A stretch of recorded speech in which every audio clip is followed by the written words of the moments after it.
Oh man, I finally got a guide out on time. I'm literally trembling with excitement. Cat Rena is an attack buffer who can make other attackers incredibly powerful. Her first talent, Cat Ears, increases attack for the entire party by 40% or by 60% for every ally using short-range weaponry. So to start with, 40% is already one of the highest attack buffs that we have, and that one's party-wide. But then, we have a 60% buff for every short-range weapon ally, and that 60% is absolutely incredible. It's 10% higher than the other highest one, which is the 50% from Claude. Her second talent, Exposed Ferocity, nullifies the critical hits during an assault charge and gives you 30% HP anti-flinch during an assault charge for all attackers. So in case you don't know, whenever you use an assault charge, the enemy is guaranteed to get a critical hit on you if they hit you during the assault charge. With this talent, every attacker is able to up their damage output by continuously charge assaulting without much worry. Then her third talent, Bad Luck, increases the normal attack AP recovery by 100% and reduces the dodge AP cost by 50% for all attackers. Now, it sucks that this only applies to attackers because it does mean that if you want to make a full party, you need to bring another character that has a party-wide normal attack AP recovery.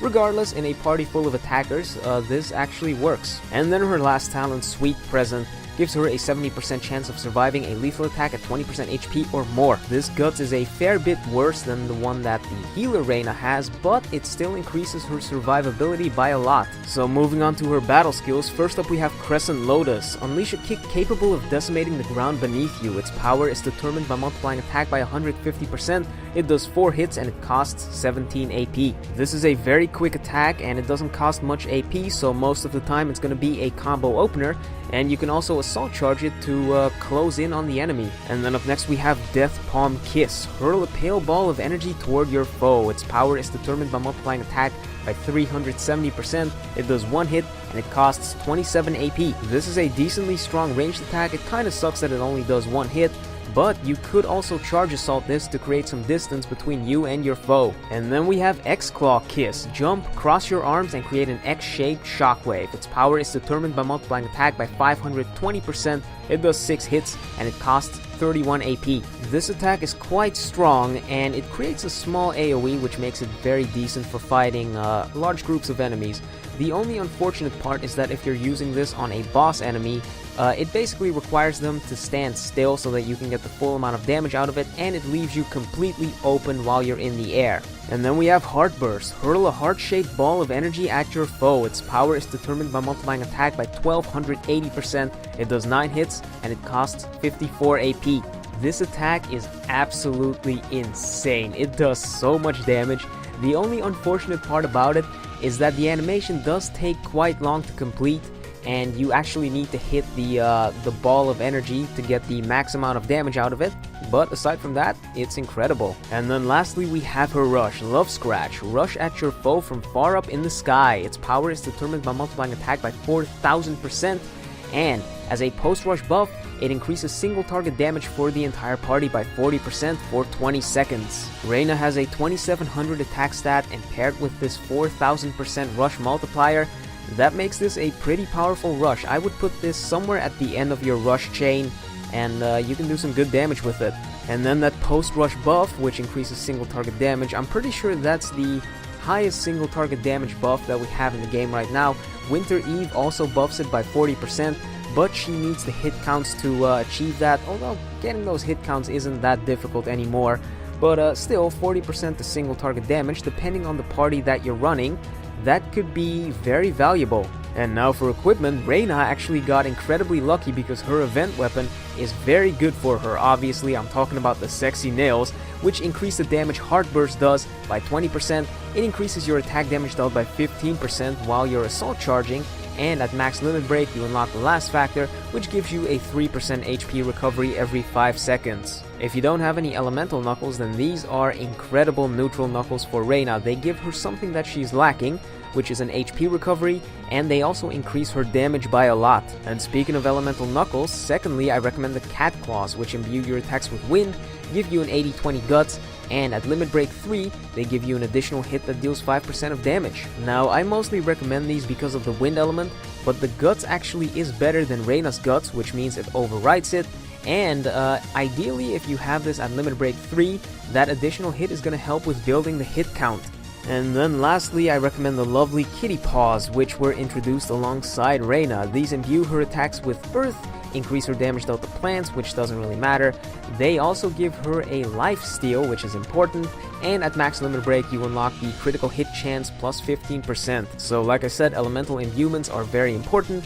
She also lacks a form of HP recovery, so with the life steal, you've got that taken care of, and then the critical hits increase her damage. A very nice set of knuckles indeed. And for accessories, I recommend the Hawkeye Charm, which increases your critical hit chance by 10%, and gives you a 5% chance of causing stun. So with this, I'm assuming you have some form of HP recovery on your weapon, so that's why we're going with straight up damage for the accessory. Technically, you could also run the Jinx necklace, but because Rena already has a guts of her own, I feel like one of its factors goes to waste, so that's why I don't really recommend that. And the skills that I recommend you set up your Rena with are as follows.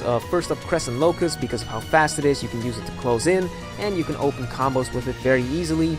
Then secondly, Death Palm Kiss, because you can use it from range, if need be. And then lastly, as the big damaging move, we have Heartburst. The reason why I don't recommend X-Claw is because, like I said, it's not very safe.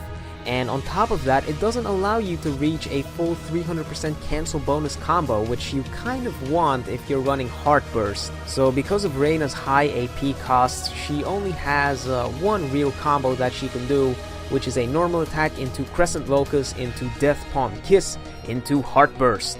And as always, charge assaults are incredibly important when it comes to positioning. You don't have to charge assault everything, by the way. You could also just press the button to do a Death Palm Kiss, for example, from close range.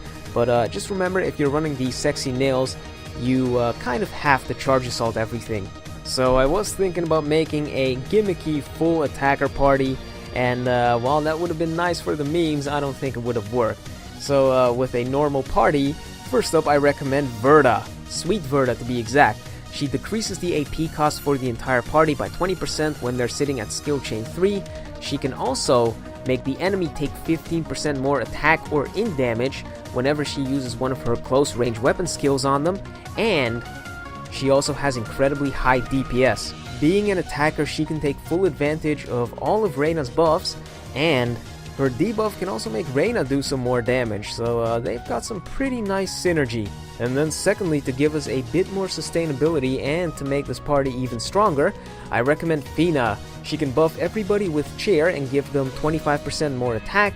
She can recover everybody's AP whenever she uses offensive symbology, and post-rush she can also buff everybody's crit chance by 30%. And obviously she can also heal them, but she's mostly here because of her buffing, which can make both Rena and Verda do more damage. They also don't have a crit buff, so post-rush their damage output will go up even higher. And then lastly, I wanted some form of damage buffing, but I didn't want a defender in there, so instead we're throwing in Silmeria, who can buff damage for the entire party by 30%, and she can also buff single target damage for the entire party by 10%. She also gives herself a small HP regen, and because of that, the idea here is that she serves the purpose of a tank. She's supposed to draw aggro from the enemy, and hopefully that will allow Rena and Verda to do more damage. And that single target damage buff, that's also something that we don't have pre-rush, so that helps out a bit. I think this party is pretty good. Could have been better if it had more Vampire Victor and Winter Fidel and Winter Eve. I get that, but that's boring. So in short, Rena is a top tier attack buffer because she possesses the highest attack buff in the game right now, 60% for every close range ally. The second highest buff is a 50% buff from Claude, but that only applies to attackers and defenders. And because of this buff, Rena is very valuable in most physical parties. And all of Rena's other talents allow her to build a full party of attackers, which may sound gimmicky, but seeing as how we have a lot of different attackers right now that can buff a bunch of different stats, it might actually not be as gimmicky as you think. Like for instance, you could run Cat Rena, Winter Fidel, Roddick, and Fina, and a party like that would be pretty brutal. once they get going, of course. But that's also one of Rena's weaknesses, the fact that she only has physical-based talents, which means if she gets into a party that doesn't have attackers, she kind of falls off a bit, or if she gets into a party that has ranged attackers, her attack buff doesn't even come into play. It's just a regular 40% attack buff, which is the exact same as regular ass Fidel. And because of that, she's kind of unreliable in public play, but in pre-made parties, she is an absolute beast. And that does it for the Cat Rena guide. So I think I'm going to do Dream Welch up next. That should be pretty fun, so look forward to that. Hope that was helpful, and I guess I'll see you all next time. Peace!